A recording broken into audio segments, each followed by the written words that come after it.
Fine, can, thank you, sir. I can only see your forehead. That's fine. What's happening? Mm. That's fine. What's happening? No, I can see you better now. It's better. Okay. All right. Before you were just showing your forehead. I'm like, what is going Okay, on? so we're going to start, and I welcome you all to Medical Mondays with Dr. O, where we come weekly to share knowledge, to gain knowledge, and to improve our health. I'm Dr. Toyin Okpesami. I'm a family practitioner in Maryland, and I'm the hostess of this program and enjoy coming in every week to learn myself and to impart knowledge. Tonight, we have Dr. Joseph Marin, who is his first time on Medical Mondays with Dr. O. And you know, it takes 5 minutes to become family here. So, Dr. Marin, welcome to Medical Mondays family, where you are now family. Dr. Marin is a clinical cardiac electrophysiologist who practices primarily at the Johns Hopkins Hospital in Baltimore, Maryland. He is a professor of medicine at the Johns Hopkins University School of Medicine and holds appointments as vice director of operations for the Division of Cardiology and section chief of cardiology for Johns Hopkins Community Physicians. He trained in California. I know our Californians today will be very excited to know that he trained at UC San Francisco Medical School, Brigham and Women's Hospital / Harvard Medical School, Boston University Medical Center, and Beth Israel Deaconess Medical Center.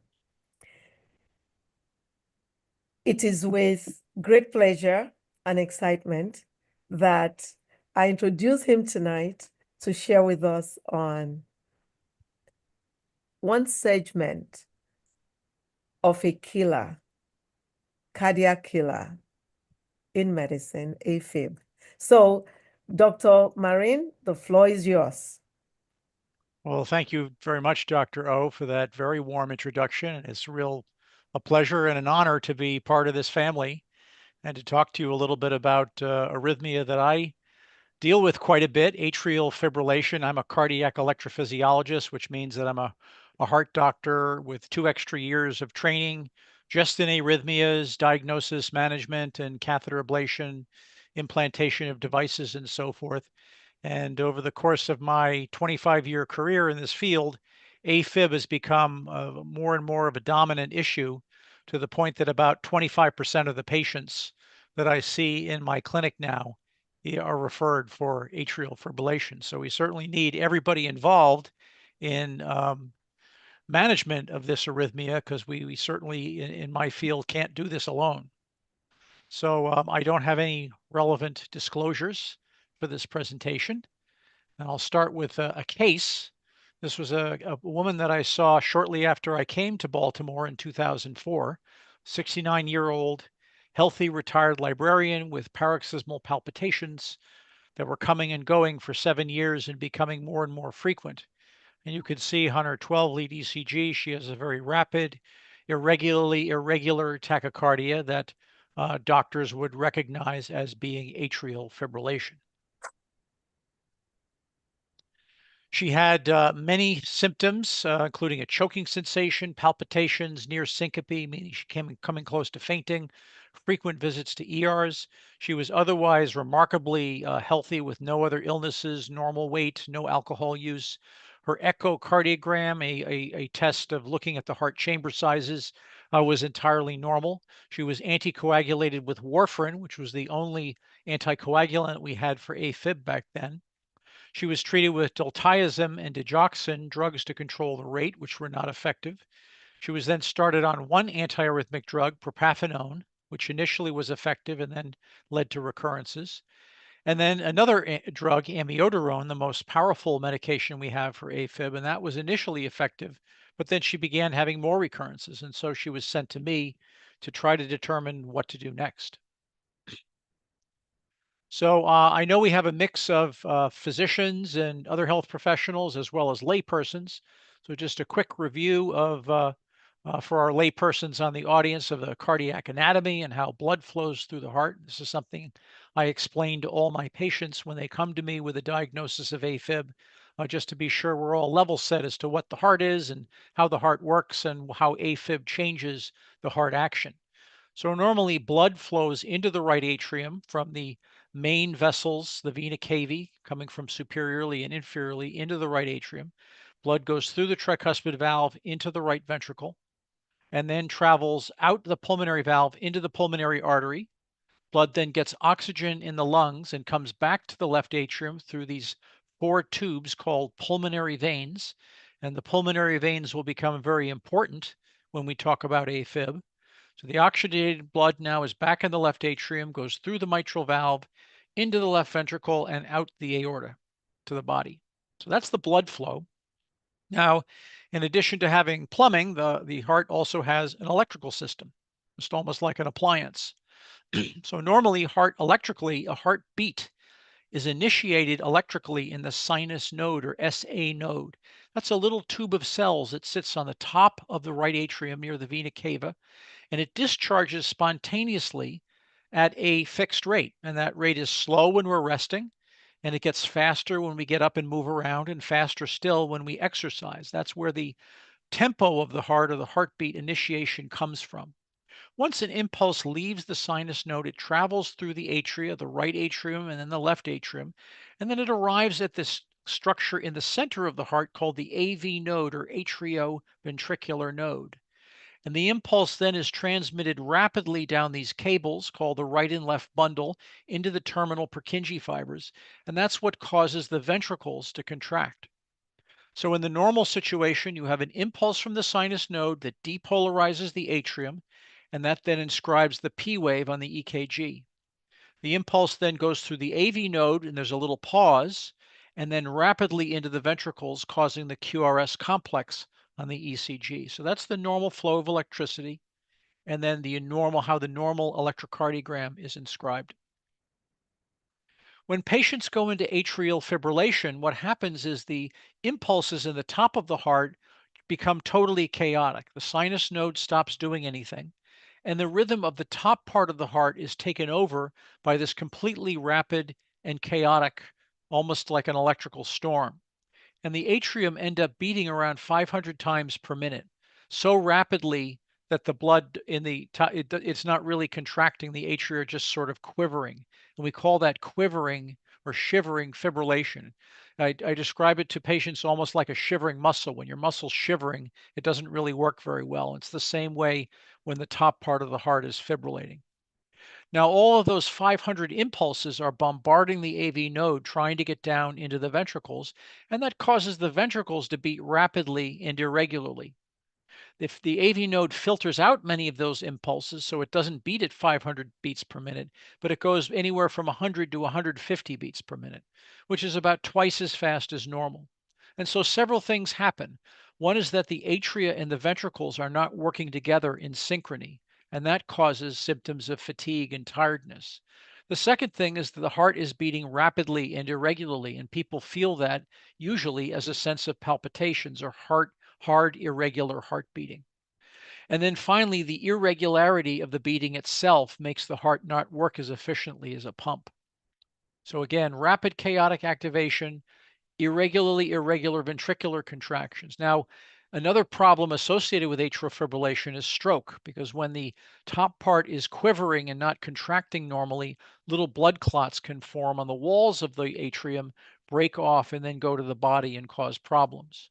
It can also cause heart failure because the heart does not work as efficiently as a pump. And heart failure is when the heart isn't pumping enough blood and fluid backs up into the lungs and into the legs. And so patients can have a variety of symptoms ranging from palpitations, that's that irregular hard heart beating, fatigue, and shortness of breath, feeling tired or winded. And some patients will have more of one than another. I see some patients who have no sensation of palpitations at all. They have no awareness that their heart is beating irregularly, but they do have a lot of fatigue and shortness of breath. And on the other hand, we have patients with very severe palpitations that are so disturbing that they will often go to the emergency room. And then finally, there are some patients who have no symptoms at all, and they're only diagnosed when their doctor does a cardiogram. So that's kind of the basics of what A-Fib is. Now, how common is this? It turns out to be very, very common. This is a cross-sectional study of 2,000 members, 2 million members of an HMO in California done about 25 years ago.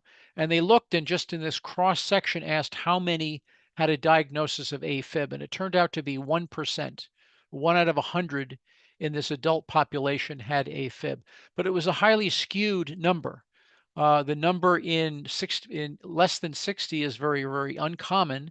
But once you get over 60 years old, it becomes very, very common to the point where in patients over 80, the prevalence of A-Fib is about 10%. So 1 in 10 patients over the age of 80. And this means that in the US, there's somewhere between 3 and 6 million patients, and that's expected to double in the next 20 years. So very common.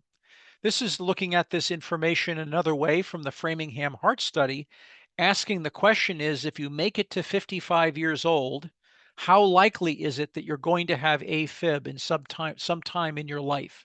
And the answer is somewhere between 1 in 4 and 1 in 3, somewhere between 25 and 33% of people who make it to age 55 will develop A-Fib at some point during their life. And that number increases if you have multiple risk factors, and we'll talk a little bit more about that. So very common. We're also learning as we look more globally that A-Fib is becoming more common around the world. You can see this heat map where dark red is the highest level of prevalence. The United States has fairly high prevalence along with Finland, a few European countries, but other countries around the world are catching up as well with our prevalence. So when I first started training 30 years ago, I was taught that A-Fib really isn't that big a deal. It's pretty common. Some patients may not feel great, but as arrhythmias go, it's not really a big deal. It turns out that studies have shown that there are quite a lot of problems associated with A-Fib. And one is excess mortality. It increases mortality somewhere between 1.5 and 1.3 fold due to heart failure, comorbidities, and stroke. As I mentioned, about 25% of strokes are related to A-Fib. It can cause heart failure in about a quarter of patients. It can also be associated with cognitive decline and vascular dementia from microemboli. Depression is very commonly associated along with impaired quality of life, and it's a common cause of hospitalization as well. So A-Fib, both due to the nature of it and how common it is a significant burden of heart disease.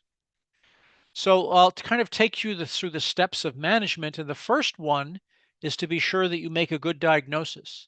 And this is a 12-lead electrocardiogram with a very wavy baseline. This was a patient who was referred to me urgently because they had come to Hopkins from out of state to get chemotherapy for an unusual cancer. And the electrocardiogram was done, and they were very concerned about this and said, you have to see a cardiologist right away, because they were concerned that this patient had atrial fibrillation. But you can see from the rhythm strip that the ventricular rate is very regular. So right away, you might suspect something is amiss. And then when we look down in lead 3, you can see that the heart rhythm is actually quite regular with a P wave in front of each QRS. So this is not A-Fib. This is just a wavy, irregular baseline and an artifact. And fortunately, we now have a lot of new ways to make the diagnosis of atrial fibrillation. We have mobile ECG monitors where you can buy this little device for $80 on Amazon or right from the company. It's called a Cardia device. You put your fingers on the pad that's paired with your phone, and it gives a very nice single channel electrocardiogram. And the AI in the program can automatically detect whether it's A-Fib, normal rhythm, or something else. So I actually recommend almost all my patients with A-Fib get one of these monitors so they can monitor their own heart rhythm. It also allows you to store the rhythm as a PDF and email it to your doctor or put it into the electronic medical system. There are a number of smartwatches where you can also do an EKG.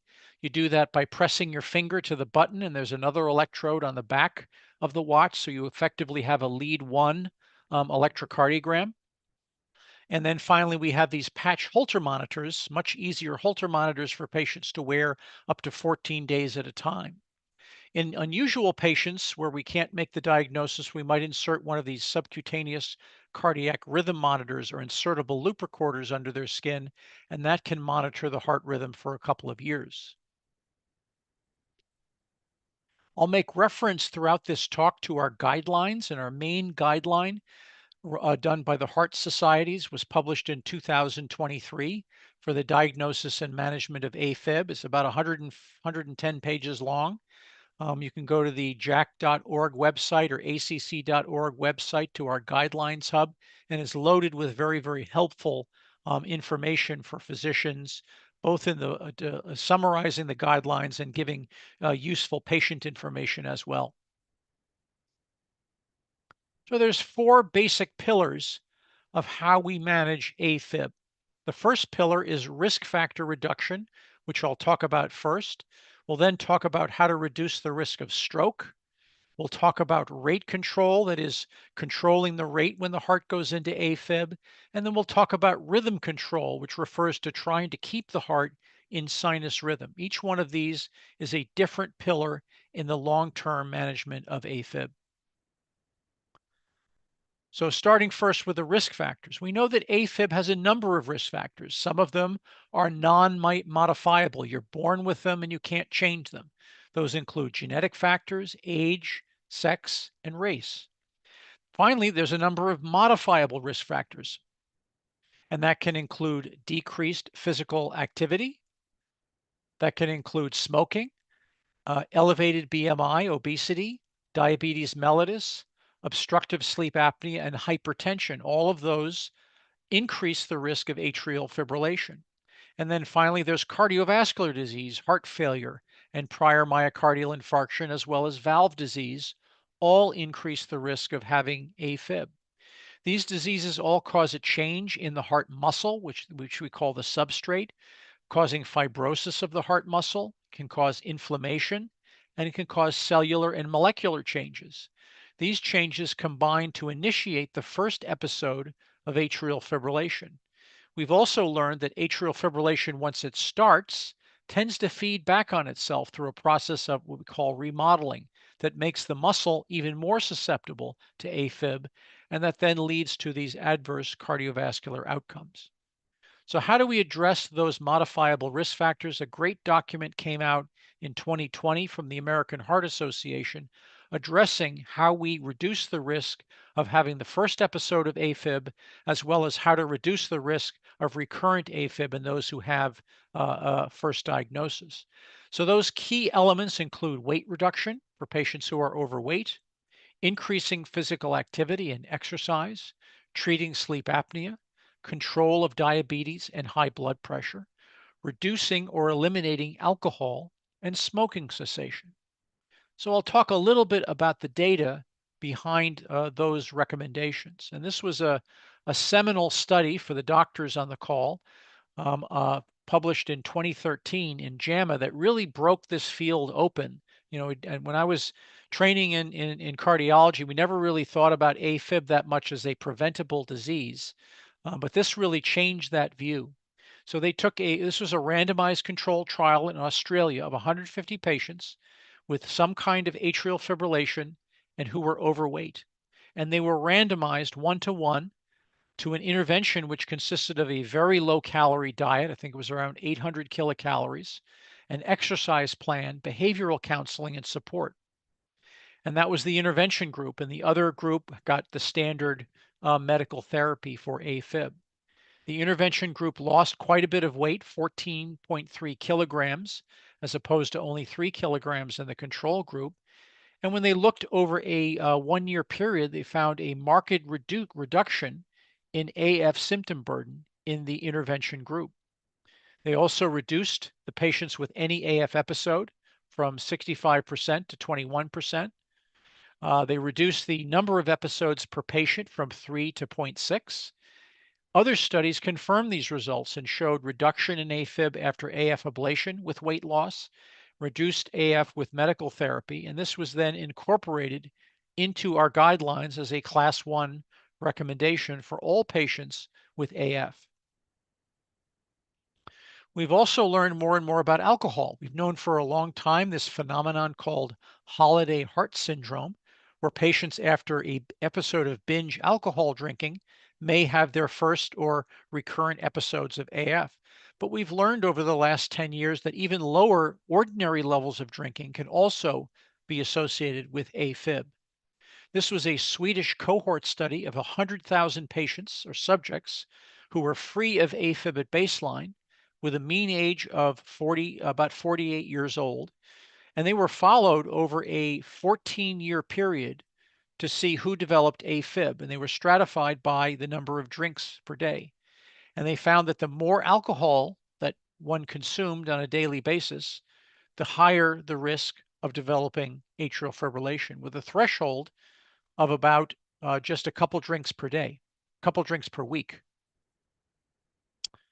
On the other side, this was a randomized controlled trial in regular daily drinkers of stopping drinking to see if it would make a difference in their A-Fib burden. 140 regular drinkers, at least 10 drinks per week, with A-Fib who were in sinus rhythm at the beginning of the study. And they were randomized to either abstinence or no intervention. And they found that the abstinence group had much higher freedom from atrial fibrillation, about 50% at 6 months versus about 25% in controls. And they also had a lower burden of AF. So this has really led to a change of practice where we recommend no more than 2 to 3 drinks per week in all of our patients with A-Fib who are trying to keep their rhythm in control. I mentioned sleep apnea, but I have to be careful that we really don't have great data that treating sleep apnea reduces the risk of A-Fib. There is some retrospective data in meta-analyses suggesting that, but no randomized controlled trial data suggesting this yet. So this is kind of a soft recommendation to look for and treat sleep apnea. So we now really think of A-Fib in the same way we think of as coronary disease. When somebody is diagnosed with coronary artery disease, we pay a lot of attention to trying to reduce their risk of recurrent coronary events through lifestyle modification. And really now we have the same thinking working together as a team with other physicians to address all of these risk factors and reduce the patient's risk of recurrent A-Fib. And this is something we should initiate at the beginning of therapy along with medical intervention.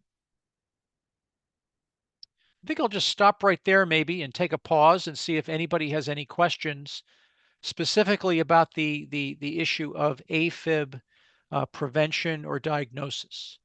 And then we'll get into stroke reduction and treatments.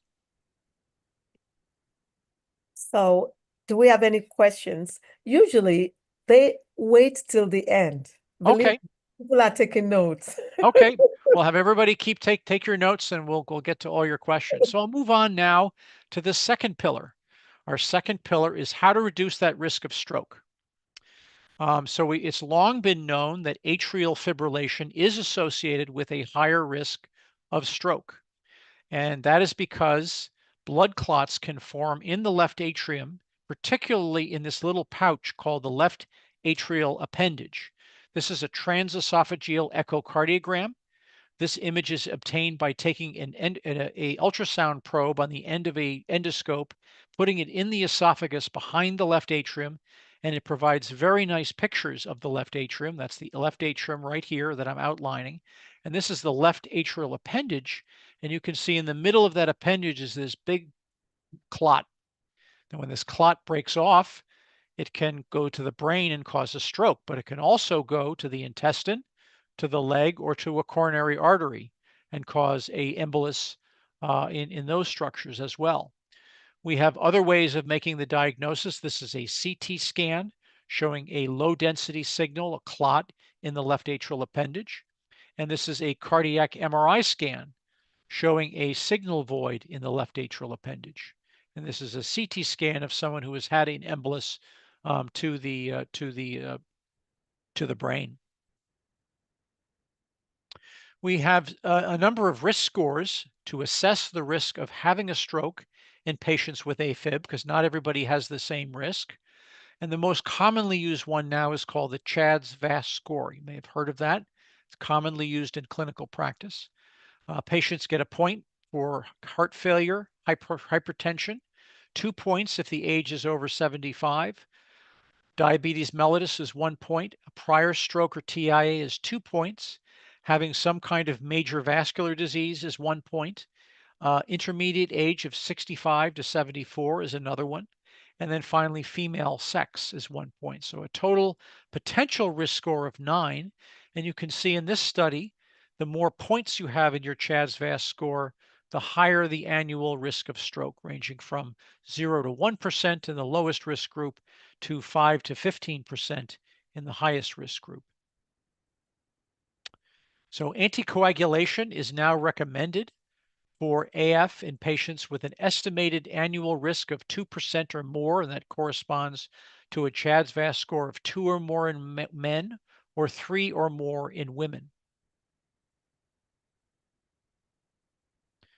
For patients with an intermediate risk score between 1 or 2, there's a class 2A recommendation to consider it, but it's not as quite the same level of recommendation, and there's more room for patient choice.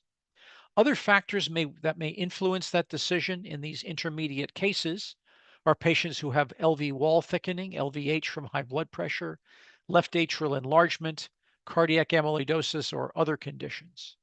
There's also bleeding risk, and there's several risk scores for that may enter into the discussion as well. Patients with rheumatic mitral stenosis or hypertrophic cardiomyopathy who have A-Fib should be anticoagulated regardless of their risk score. Now, I mentioned that my patient in the introduction was treated with warfarin, and this was the only drug that we had 15, 20 years ago. And this shows a summary of several trials of treatment of randomized controlled trials of warfarin for stroke reduction. And it shows that the relative risk reduction is about 2/3 with warfarin. But we also know that warfarin is a very challenging drug to manage. We typically target an INR between 2 and 3. And this is a plot of a patient of mine who was taken care of over a 5-year period. And you can see we were trying to keep her INR between 2.5 and 3.5 because she had a mechanical valve as well. And we're kind of all over the place with our INRs, centered around the number we were trying to reach, but sometimes below and sometimes above. So it is an intrinsically difficult drug to manage with a time in therapeutic range of only about 60 to 70%, even in optimal circumstances. Patients are at higher risk of hemorrhage if the INR gets too high, and there's a risk of breakthrough thromboembolism if the INR is too low. And because warfarin is such a difficult drug to manage, only about 50 to 60% of appropriate oral anticoagulation candidates with AF receive warfarin due to actual or perceived risks of bleeding. And so we now have a number of new direct-acting thrombin inhibitors or factor Xa inhibitors, which do not have to be dose adjusted, do not have to be monitored in the same way, and this has made management much easier. I won't summarize these trials, but we have very large randomized controlled trials for each of these drugs, comparing the new drug to warfarin, and in each case, the new drugs, the so-called novel oral anticoagulants, were at least non-inferior to warfarin in stroke, embolism, and major bleeding. And most studies showed lower rates of intracranial hemorrhage, which is the most feared complication of warfarin. So that is medical therapy to reduce the risk of stroke, which is predominantly now based on these new oral anticoagulants, except for patients with rheumatic mitral stenosis or mechanical valves. Now, there's some patients who are not good candidates for anticoagulation. And so what do we do with them? We now have these devices called left atrial appendage occlusion devices. These devices are placed through a transeptal sheath from the right atrium into the left atrium. The device is sized and then placed into the left atrium. This is a device called the Watchman device. There's another one called the Amulet. What they basically do is you put them into the left atrial appendage. the appendage seals off and then endothelializes so that blood clots can no longer form in the appendage. And as I mentioned, this is where 90% of the blood clots form in A-Fib, and so theoretically it should reduce the risk of stroke. There were a number of trials that were done, and it was ultimately approved in 2015 to reduce the risk of thromboembolism in patients who have increased risk for stroke and have an appropriate reason to seek an alternative, such as risk of bleeding. So that is the second pillar of stroke reduction, and we'll move on now to rate control. So again, as I mentioned, when patients are in A-Fib, the top part of the heart, the atrium, is contracting around 500 times per minute, and all those impulses are bombarding the AV node, trying to get down, causing the ventricles to beat in a rapid, irregular fashion. So one important treatment for patients with A-Fib is to give medication that slows conduction through the AV node and reduces the ventricular rate when patients do go into A-Fib. And that can convert many patients from very symptomatic to at least mildly symptomatic.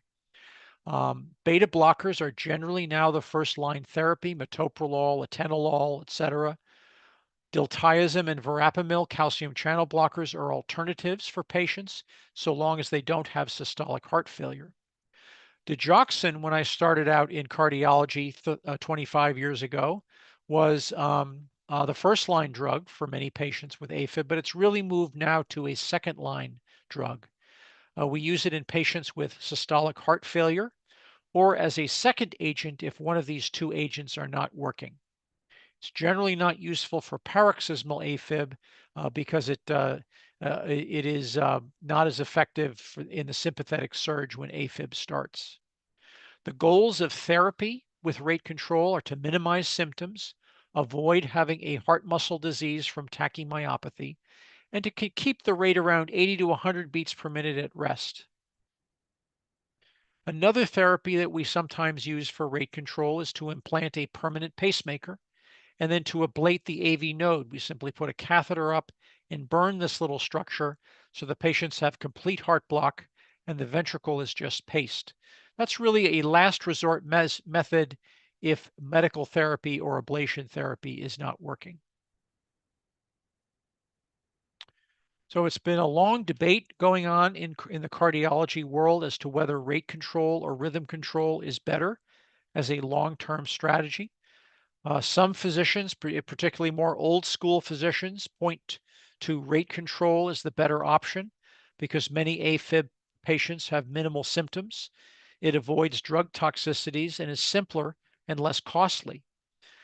Advocates of rhythm control point to the hemodynamics of sinus rhythm as being improved, that the risk of tachymyopathy and heart failure with rapid heart rate is eliminated, and that it may reduce the risk of stroke and mortality as well if we can just keep people in normal rhythm.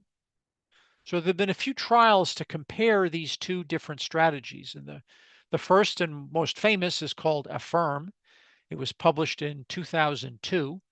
And this trial took 4,000 patients with A-Fib and at least one stroke risk factor, and then randomized them to either rhythm control or rate control with drugs as a strategy.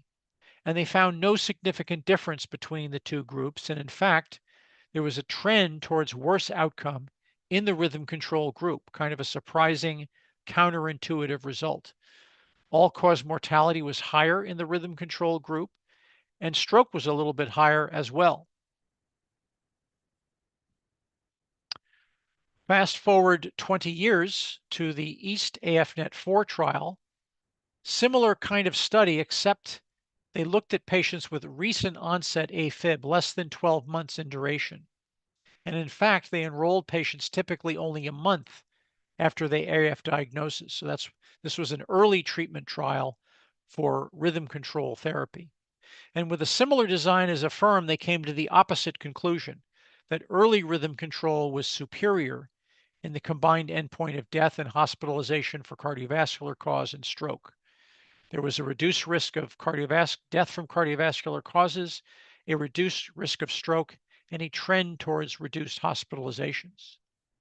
Why did East AFNet-4 come up with a different result? We don't know precisely, but we think that early treatment is certainly better.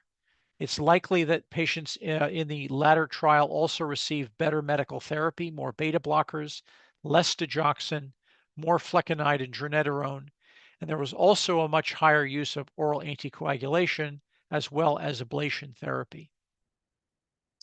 So we now really suggest rate rhythm control for most patients with A-Fib, and we have a little bit of a complex rubric where we use different factors to decide whether patients are better for rate or rhythm control. But I think the bottom line is that most patients in modern practice, unless they're very elderly patients with no symptoms, should make some attempt initially to try to restore sinus rhythm to see how they do.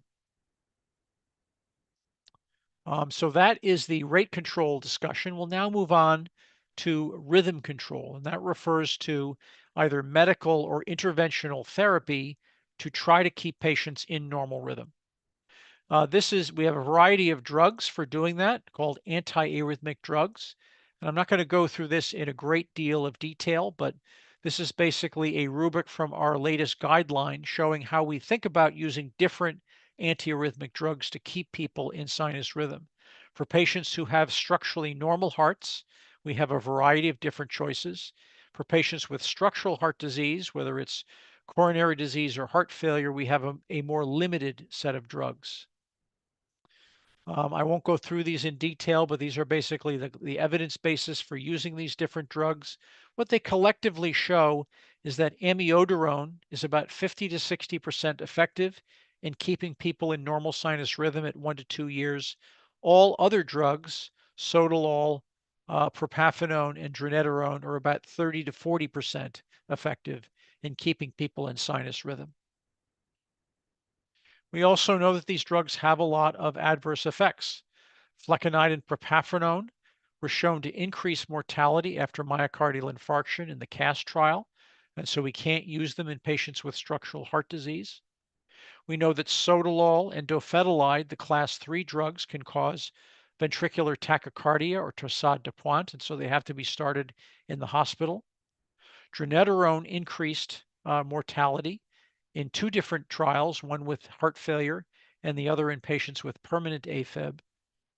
And we know that amiodarone here in the lower right has multiple long-term organ damage, including 2 to 4% risk of pulmonary fibrosis. So that has really spurred the desire to look for non-pharmacologic ways to keep people in normal rhythm, both because the drugs, A, don't work terribly well, and B, they're associated with these toxicities. And the first real breakthrough came from a surgeon named James Cox working in St. Louis. In the 1980s, he developed this concept of surgically dividing the atria into a number of different pieces and then sewing them back together. He called this the maze operation. You almost like turn the atrium into a maze. And the concept is that if you divide the atria up into multiple small pieces, each one of the pieces will be too small to support the atrial fibrillation wavelets. And conceptually, this actually does work. The surgeons who do this report 75 to 90% long-term maintenance of sinus rhythm. But this is a very difficult operation, and not too many surgeons do it. 10 to 15% of patients develop sinus node dysfunction and need pacemakers, and another 5 to 10% there's loss of atrial transport. But this really was the gold standard for what could be done in trying to keep people in sinus rhythm without drugs. Now, cardiologists working with catheters initially tried to reproduce the maze procedure with catheters, but the initial attempts were very poor. The breakthrough came in 1998 in France when they discovered that the pulmonary veins are the source of initiation of A-Fib in the vast majority of patients. And they took a very selective group of patients with paroxysmal AF that were very, very frequent episodes and who had very frequent APBs, atrial premature beats. They took them into the heart catheterization lab, catheterized their left atrium, and asked the question, where are these atrial beats that start the A-Fib? Where do they come from? And they showed from a variety of mechanisms that almost all of them come from the pulmonary veins. And so they developed this procedure called pulmonary vein isolation, where an electrode catheter would be placed in each pulmonary vein, and then a ablation catheter that would generate heat would basically go around the pulmonary veins and isolate their electrical activity to eliminate them. This is a electrical tracing from this catheter showing the pulmonary vein potentials at the beginning of the procedure, and after they are ablated, you can see the potentials are gone. Carlo Papponi in Italy incorporated the use of electroanatomic mapping. That's a complex three-dimensional mapping system to simplify the procedure. And we could ask, everybody has pulmonary veins, so why doesn't everybody get A-Fib? And the answer is we still don't really know that. We know that people have sleeves of muscle that extend into the pulmonary veins 1 to 3 centimeters, and there seems to be something about the conjunction of this muscle with the venous tissue that leads to this being arrhythmogenic. And so we now incorporate both electroanatomic mapping and lasso catheter mapping to do this procedure by making ablation lesions all around the pulmonary veins until their electrical activity is completely isolated. And this figure just shows that process in real time, how our mapping system, so see if this will run. So here's an example of our catheter moving in real time, moving from point to point. And we move it to a different point and ablate in that area for 5 to 10 seconds. And we'll move the catheter to another point a little bit lower down.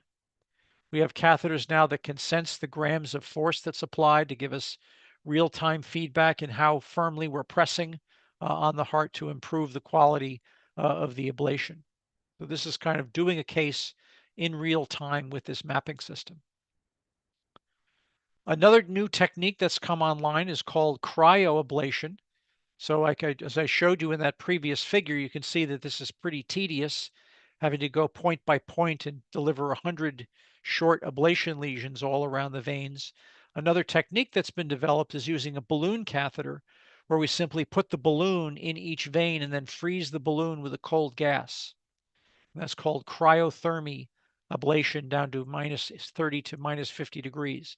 And that basically creates a freezer burn around the entire ostium of the pulmonary vein and isolates the electrical activity in that manner.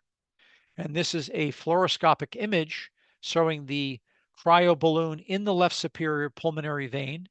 We've injected dye into the vein to show that it's opacified, meaning the vein is occluded, and that tells us we can then turn on the cryothermal energy with the gas and freeze the vein for 3 minutes, causing the loss of these pulmonary vein potentials, as you can see.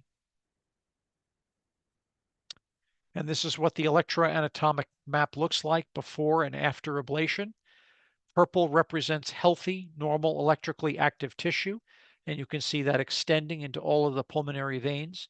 And after we do the cryoballoon ablation, all of the veins have turned red, indicating that they have no electrical activity.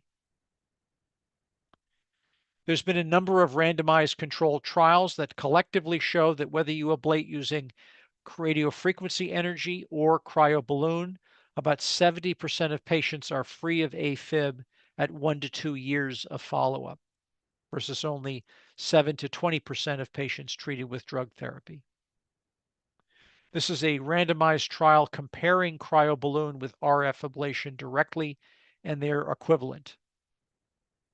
And this is a trial showing should we ablate patients before they've tried drug therapy, suggesting that ablation is actually now a good first-line therapy for patients with paroxysmal A-Fib who have never tried a drug before. The newest kit on the block for catheter ablation is called electroporation or pulse field ablation, PFA, if you've heard that term. And I won't go through the physics of it, but basically it involves a very high frequency energy pulse that instead of causing thermal damage to the tissue, it causes the cells to electroporate. If any of you have worked in molecular biology labs, you're probably familiar with electroporating tissue to allow DNA and RNA to get into the cells. Well, you can also irreversibly electroporate tissue that causes it to essentially necrose. And so now this is these newer catheters we can apply this very, very frequent high energy pulse for just a few seconds and eliminate the electrical activity in the veins, whereas cryoballoon ablation takes 3 minutes per freeze. This is only a couple of seconds per energy pulse. And again, I won't go through all these trials, but basically shows that PFA is equivalent in efficacy to the older modalities.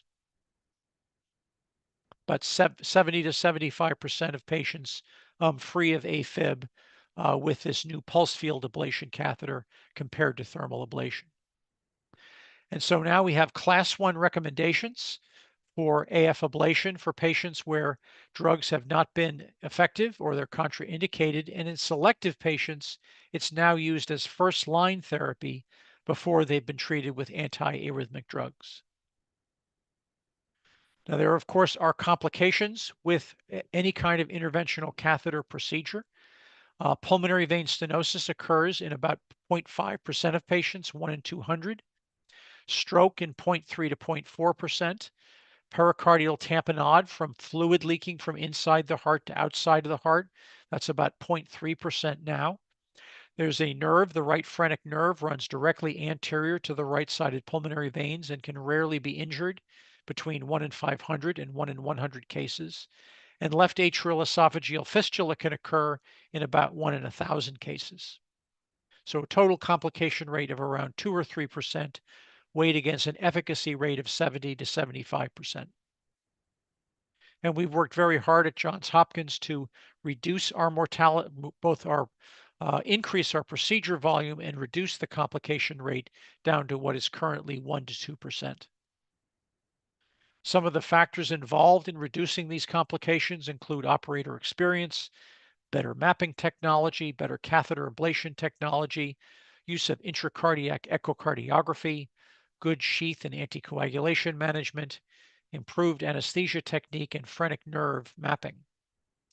And this is just some of the studies that we've done at Hopkins to get better anticoagulation dosing, use of jet ventilation, a certain anesthesia technique that improves the outcome of the procedure. And then finally, phrenic nerve mapping. I talked about the risk of injuring the phrenic nerve, causing an elevated hemodiaphragm. What we do now is we mark out the area of the phrenic nerve by pacing, mark it with these blue dots, and then avoid it with the ablation lesions. Now, one of the frontiers of catheter ablation is improving the outcomes for patients with persistent atrial fibrillation. The procedure of pulmonary vein isolation works best for patients who have paroxysmal A-Fib, that is A-Fib that comes and goes spontaneously. For patients who have more persistent A-Fib, they tend to have more degrees of structural changes in their atrium that make it more resistant to ablation. And so we've been trying very hard to find techniques that improve the outcome in these patients.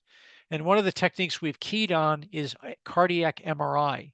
You can actually do MRI scans of the left atrial muscle and try to quantify how much scar tissue there is in the left atrial muscle. And what other groups have showed is that the more scar tissue that you have in the atrium, which is shown in these white and light green pixels, the worse the outcome of the procedure. So if you have a lot of scar, you have a 60% recurrence rate after ablation, whereas if you have very little scar, you have only about a 15 to 20%. So the question is, what do we do with those patients who have a lot of scar? And we are working on a new technique called Optima, where we target these scar areas for additional ablation in addition to the pulmonary vein isolation. Patients get an MRI scan of their heart before undergoing the procedure. Our computational scientists then analyze the images, map out where the scar tissue is, and do virtual EP studies to point to additional areas outside of the veins where we need to ablate to improve the outcome of the procedure. This is what the output of their work looks like. This is a three-dimensional map of the left atrium and right atrium with scar tissue shown in green.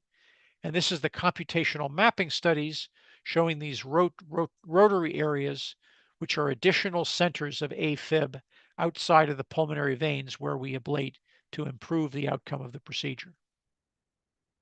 This is another example of somebody with A-Fib with this rotor at the base of the right atrial appendage. As you can see, this area rotating electrical activation around this site. And so this would be an additional target of ablation in this patient. We've done an initial pilot study of 9 patients with a good outcome, and we're now in the midst of an FDA-approved 200-patient study, randomized study, 1-to-1 to either this additional ablation versus PVI alone, and we're about halfway through enrollment at this time. So I've gone through a lot of information about A-Fib, just to wrap things up. I've shown you that A-Fib is increasing in prevalence and importance as a source of cardiovascular morbidity. We've talked about our increased ability to diagnose and to monitor it with these new wearable devices and better Holter monitors. We've talked about the importance of risk factor modification for all patients, reducing weight, increasing exercise, reducing alcohol, treating sleep apnea, high blood pressure, and diabetes. Stroke risk reduction is a key strategy using the CHADS-VAS score to quantitate risk. We use the new anticoagulants for most patients. We still use warfarin for patients with A-Fib and rheumatic mitral stenosis or mechanical valves. And then we consider left atrial appendage occlusion for patients who have a high stroke risk and relative oral anticoagulation contraindications. Rate control is important as an initial step with pacemaker AV node ablation for refractory cases, and rhythm control is now preferred for most patients due to that role of early treatment, careful use of antiarrhythmic drugs, and increasing use of catheter ablation, which is improving in safety and utility. So with that, I will thank you again for your attention and for welcoming into this medical family. I'll be happy to take any questions and have a discussion. Thank you so much. That was beautiful. Wow. I learned a lot. Well, thank you. I'm glad you enjoyed it. Thank you. So, if anyone has questions and want to ask themselves, they can raise their hands as is our usual culture. And I will read out the questions from the chat box. I think we have one. So if you put down the slides, I will then, be able to, great. So I have Dr. Nelson Aluya. Dr. Aluya is one of our big guns professor from New Jersey. And he also is a very recent past president at NAPAC. So Dr. Aluya, the floor is yours. Yeah. Yeah. Good evening and greetings from New Jersey. And that was a spectacular presentation on A-Fib. I mean, Thank you. from the A to the Z, completed everything. It really does show you've been in practice for a while, but not just that, you know your stuff. It's been a while I heard something, that great with a topic like this. So 2 things. One, maybe I missed it because I joined a little bit late. Are there racial differentiation when it comes to A-Fib incidents in different communities, and what would be your possible explanation for this? Pending the fact that we begin to see a lot of divergence with obesity and diabetes, and certain community, especially those who have African American descent. That's one. 2, what is the future of EP in the face of AI and all of these things coming up now? What do we expect, or what do we hope to see? Thank you. Great questions. Thank you very much. I did not get into the racial demographics and differences in atrial fibrillation, but it is a very interesting subject. My colleague at UC San Francisco, where I went to medical school, a guy named Greg Marcus, has looked at this and found, very interestingly, that African Americans actually have lower rates of atrial fibrillation compared to white populations and Asian populations. And no one really knows the reason for that, because some of the risk factors that I mentioned are higher in prevalence in African Americans, but paradoxically, they have a lower rate of atrial fibrillation. Nobody really has a good explanation yet for that very interesting phenomenon. There are really no known differences in racial determinants of how people respond to therapy. If you look at the response to therapy for different, we know that Asian, particularly East Asians, are a little more prone to bleeding from anticoagulation. So we use anticoagulants a little bit more judiciously in that population, and certainly in those countries, China, Korea, and Japan, they're a little more reluctant to use anticoagulants. But other than that, no major racial determinants of treatment. In terms of your second question about artificial intelligence, there's a lot of very interesting studies being done. AI certainly is helpful in helping us read EKGs better. We've had computerized reading of EKGs for many years, and we continue to hope to see that get better and better. We have AI now doing first readings of Holter monitorings, and I have to say that it's amazingly good. The quality of the initial computerized reading of a Holter monitor is so good now that I rarely have to make any changes in the Holter monitor reading. Other of my colleagues are trying to determine if you can look at ECGs and have an ECG analyzed by AI to determine who is at higher risk for developing A-Fib. Those kinds of studies are ongoing. We'll see what the results of those are, but we anticipate that AI and big data is going to be able to help us predict arrhythmias on the basis of analyzing an EKG or an echo in more and more patients. So great question. We'll have to look forward to the future. Right. And hopefully in the future, be able to explain the racial, divergence, because once you have data and data coming all the way from Africa and the rest of the world, it may really help as well. Great. Thank you. Absolutely. Thank you so much. Dr. Izugu, oh wow. I was just going to say thank you to Dr. Izugu for introducing us to Dr. Marine. Yeah, that was beautiful. Yeah, you were able to really not only address the scientific part of it, but also from every person in the audience was able to really get a good glimpse of A-Fib and what can happen and what we can do. That was really great. I had a question on lone A-Fib. Do they have the same structural changes over time that others have? And if, let's say now they get to become older, would you recommend ablation on such individuals? So lone A-Fib refers to patients who have A-Fib and no other structural heart disease. They don't have high blood pressure or diabetes. They don't have valve disease, no heart failure, no prior heart attack. And they tend to be younger. They tend to have more paroxysmal A-Fib that comes and goes. And I would say that those are almost the ideal candidates to get ablation. Those are the ones who do the best, because in most patients with lone A-Fib and paroxysmal A-Fib, almost all of their A-Fib comes from their pulmonary veins. And so pulmonary vein isolation tends to work extremely well. They also tend to be quite symptomatic. And so all of those really make them very good candidates to get ablation earlier rather than later. Because even if you have lone A-Fib, if you allow the A-Fib to progress, it will become more persistent, and they will develop structural changes where the atrium gets enlarged and more fibrotic, and that makes the atrium much more resistant to treatment. So I think that one of our lessons is that patients with A-Fib, particularly younger patients and patients who are more symptomatic, refer them for ablation sooner rather than later. Thank you very much. Thank you. Thank you. Thank you very much.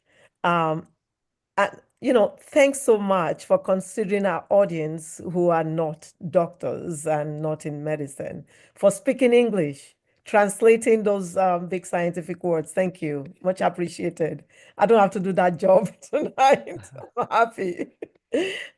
So, Auntie Tower, kindly unmute, ma'am. Let's see your face, ma'am. You can. Your beautiful face. Your Good evening, camera is not everyone. on. Your I'm camera is not on. Go ahead. Dr. Marie, when Yes. we're giving those lectures, you mentioned something like you can put something like a filter. When you put that, does it last forever or it has to be replaced after a while? So thank you for your question. I think you're referring to the left atrial appendage occlusion device, the device that looks Yes. like a filter. Yes. So no, that is a permanent device. It's basically a little wire mesh with a cloth covering over it, and it's deployed into the atrial appendage, and it basically gets fixed there. And over time, the cells grow over the top of it. It becomes what we call endothelialized, and it gets incorporated into the tissue. So it's actually impossible to physically remove. I've never heard of somebody removing it. It would have to be removed surgically if that were ever to become necessary. So it's basically one and done. Now, occasionally, you put the device into the left atrial appendage and there's a little leak around it. And in those cases, you might have to put an additional little thing called a plug to seal that leak. But the device is a single shot, single application, and lasts for life. Thank you. Thank you. So I have a question in the chat box, which is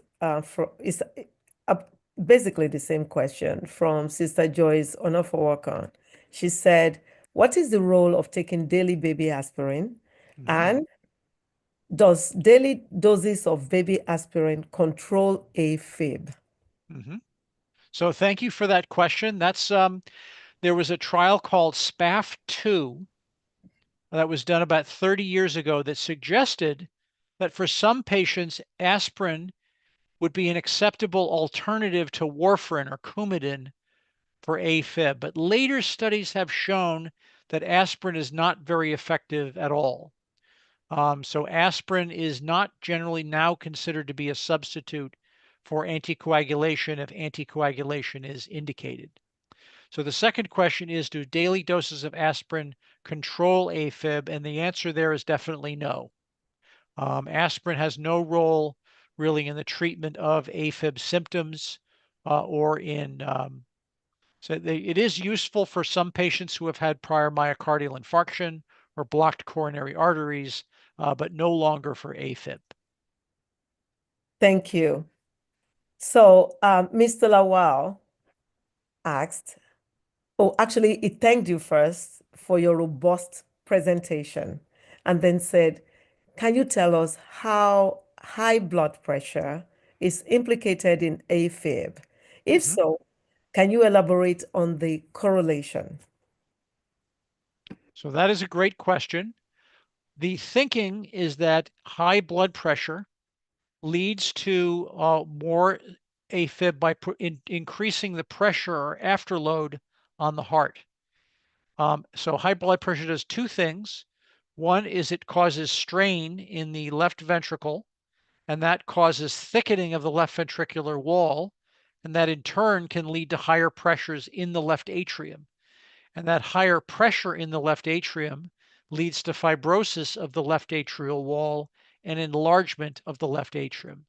And both of those factors increase the propensity of the atrium to go into A-Fib. Nobody knows precisely, but that is the thinking of the mechanism. Thank you. So I want to venture to just say something about warfarin. Warfarin was what was used so much, in the past. That was all we had actually at one point. But the dietary limitations, the need to monitor the INR to make sure that it's in the right range and all of that was just, oh my gosh, cumbersome. And thank God for the newer drugs, but they are expensive.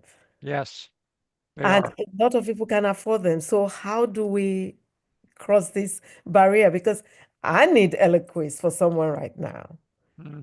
and been trying to navigate how to get it at an affordable price.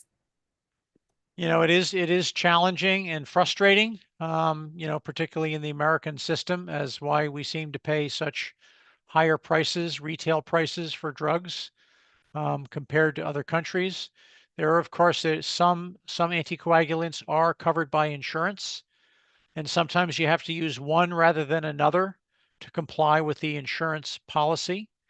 All of the companies that make these drugs have plans for patients who can't afford them. So go onto their website, and they usually have numbers or websites where you can apply. That's another source. But for some patients who have no alternative and can't afford the newer drugs, we have to continue with warfarin. I appreciate the frustration and the challenges. Yeah, thank you. So before I call on those who raise their hands first, they have preferences. I just want to ask this one more question on aspirin. Sister Vinci says, so what will be the benefit of aspirin in all of this ball game? You know, there was a time when it was recommended that when somebody turns 40, at the age of 40, you take one daily aspirin and all of that. So I think we need to dispel some of these myths. It says, what will be the benefit of aspirin? So that's gone back and forth a little bit. They used to be widely recommended in patients between the ages of 40 and 75, and now it's a little bit more restricted, primarily to patients with cardiac risk factors, with elevated, what's called a cardiac risk score.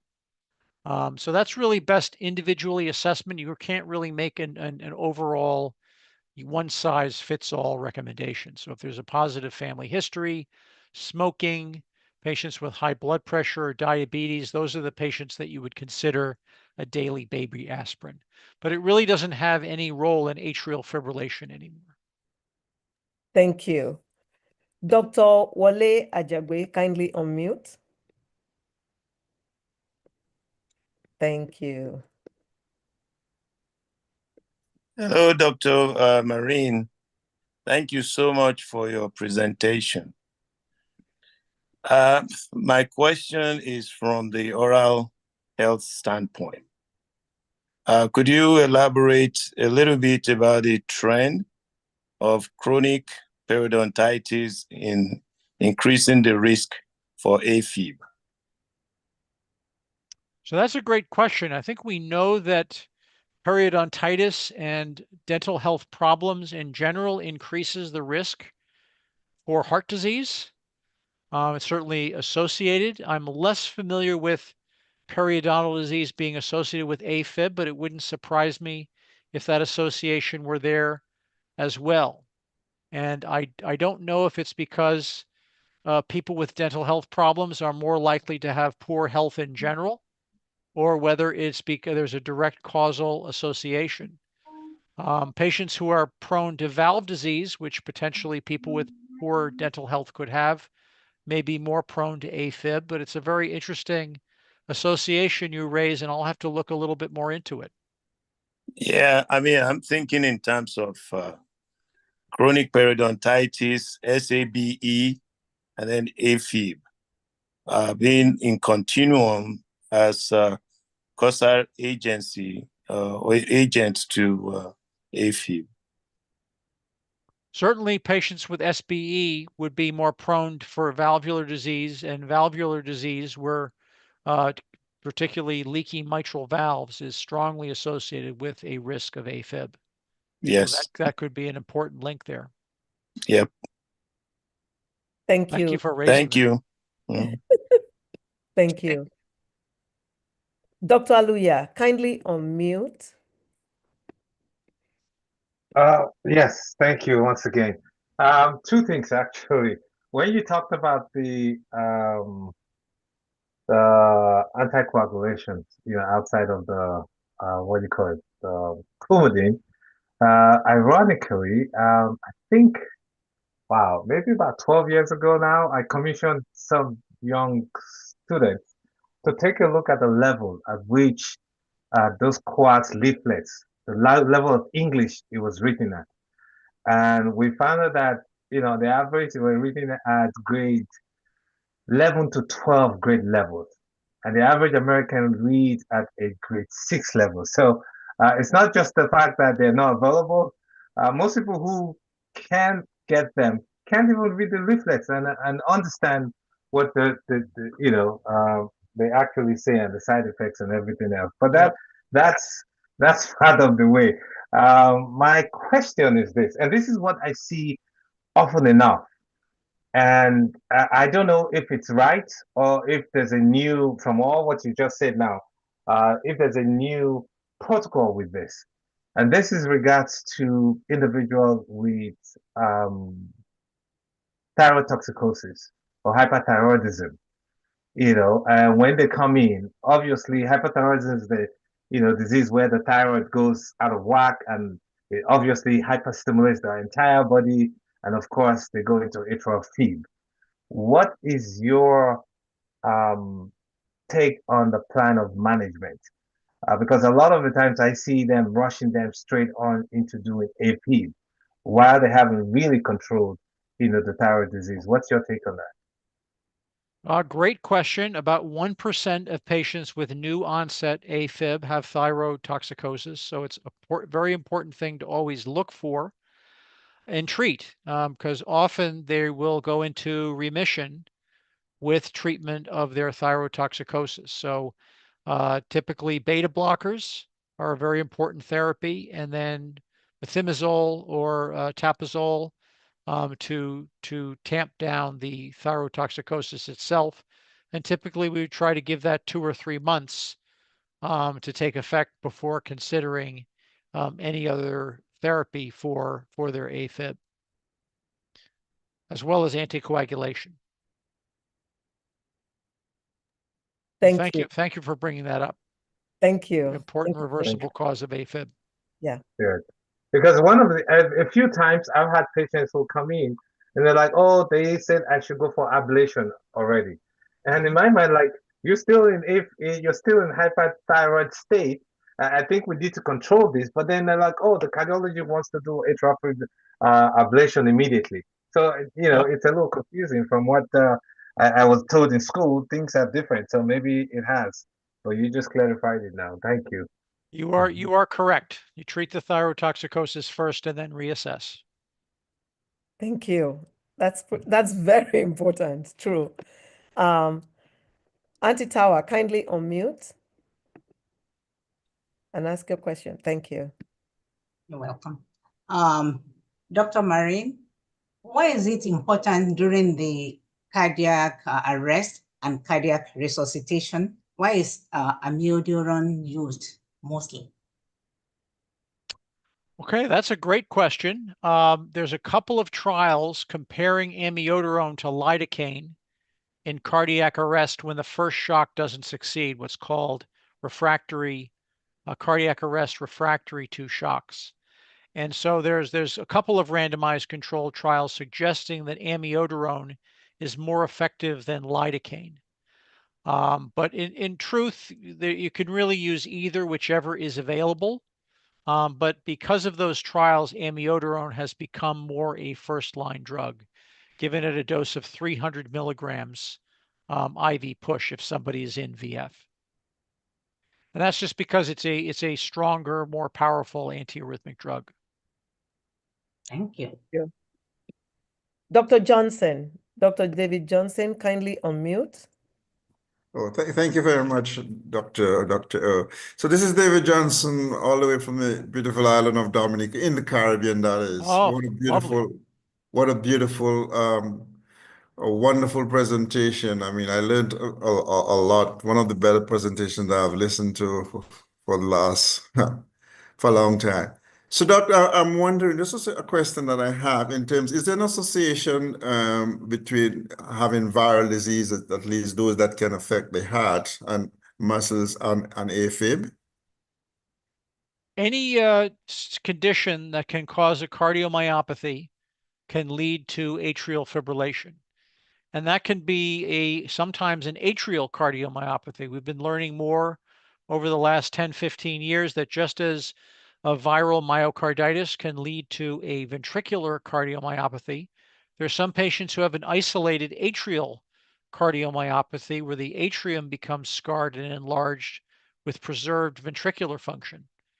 And so most definitely a viral cardiomyopathy affecting either the atrium or the ventricles can lead to A-Fib.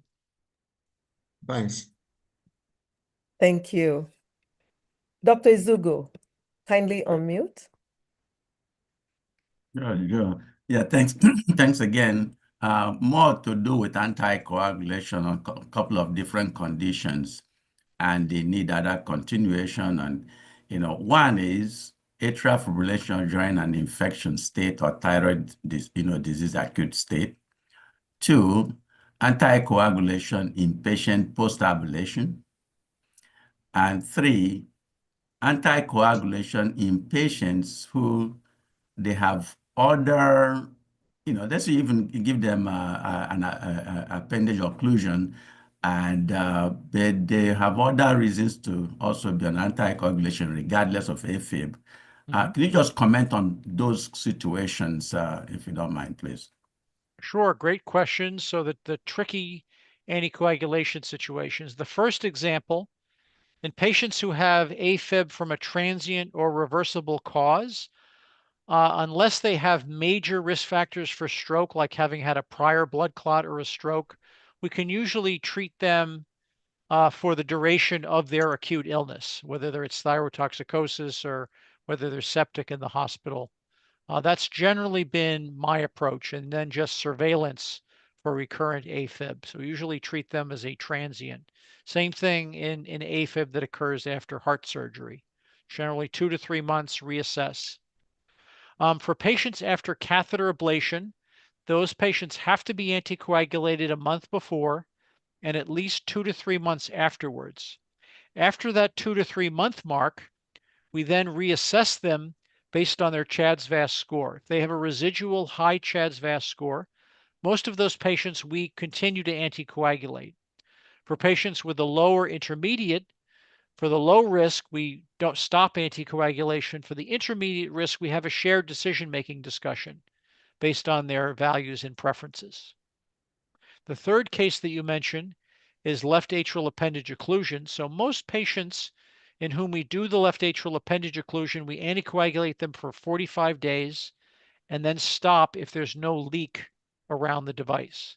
For patients that have a residual leak that can't be fixed, we continue anticoagulation. And for occasional patients with extremely high risk or prior blood clot outside of the left atrial appendage, we also continue at least half dose or low dose anticoagulation as well. Does that Thank answer you. your question, Cami? Yes. Great. Comment again also even under anticoagulation on the lone A-Fib patients as just comment on that situation too, if you don't mind, please. Yes, lone A-Fib patients who have no CHA2DS2-VASc risk score of 0, we generally do not need to anticoagulate unless they have rheumatic mitral valve disease or hypertrophic cardiomyopathy. Thank you. Thank you.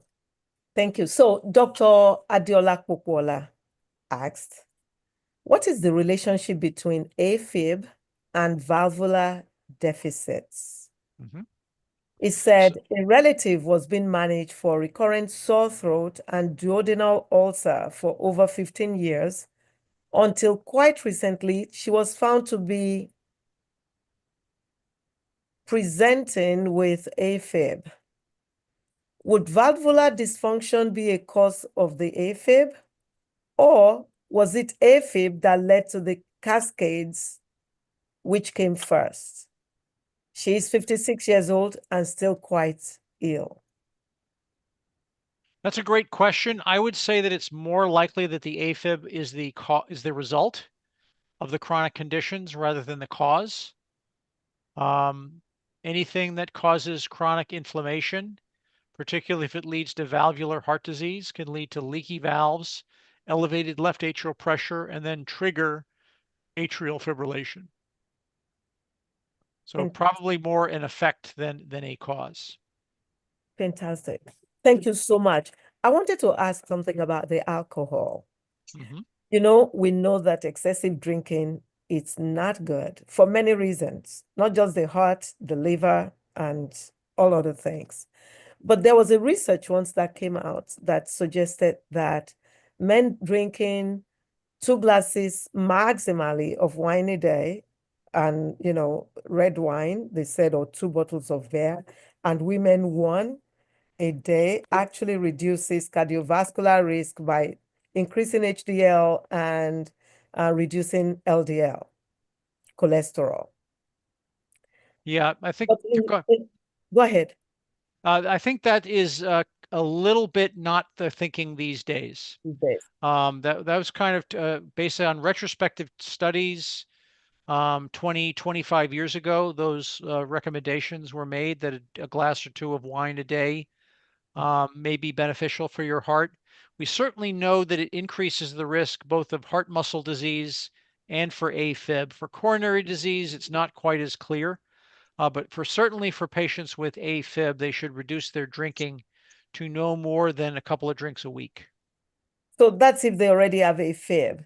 What Yep. about just, would drinking of any form initiate A-Fib or cause? I think it does, and I think there's some studies showing that the effects of alcohol on the heart make it more prone to atrial fibrillation as well as to heart muscle disease. The Surgeon General, as you may be aware, just came out with a big report reporting that it does increase also the risk of some kind of cancers, daily regular drinking. So I think that there's certainly no medical reason to recommend drinking.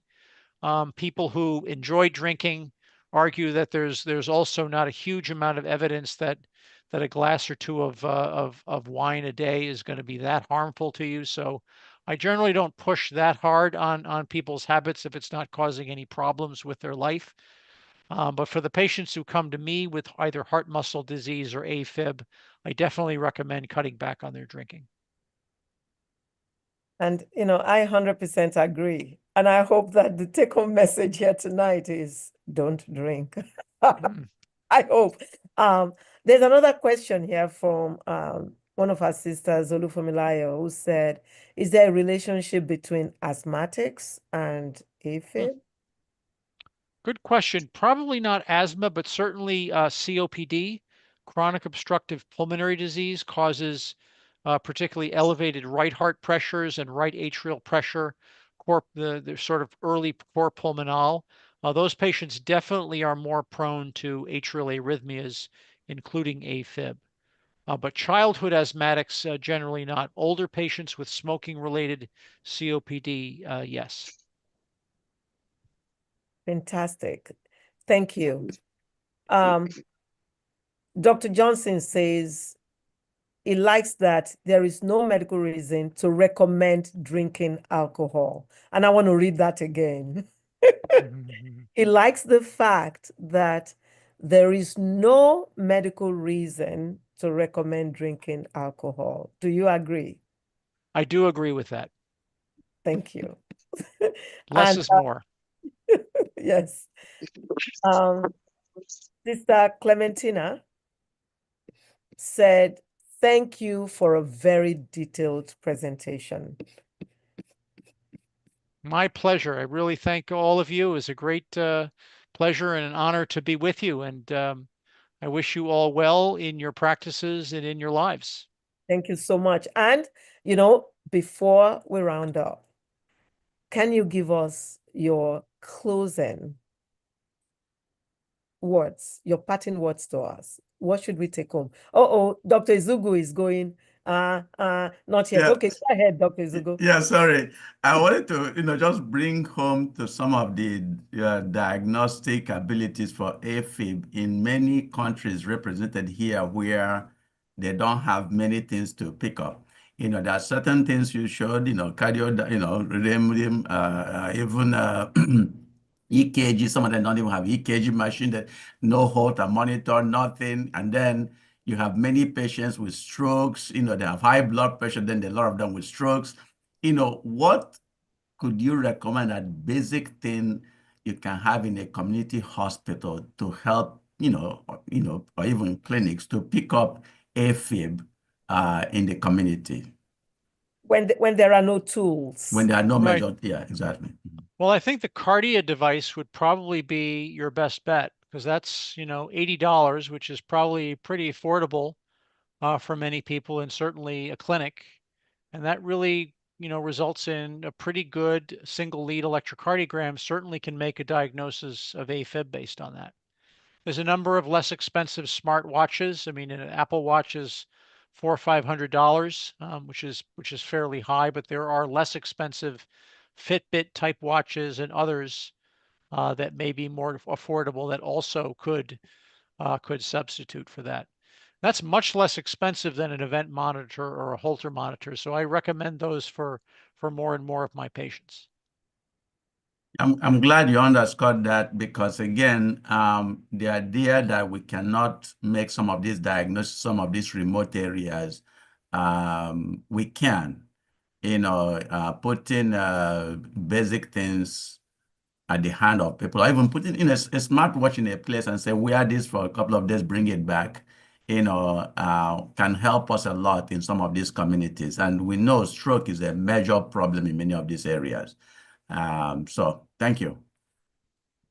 Thank you. And Dr. Marine, you won't believe it. In some of these areas in our culture, when people have a stroke or heart attack or something, they say, oh, it's voodoo.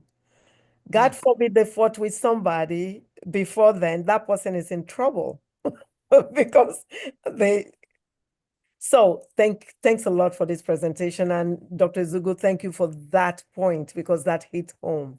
Thank you.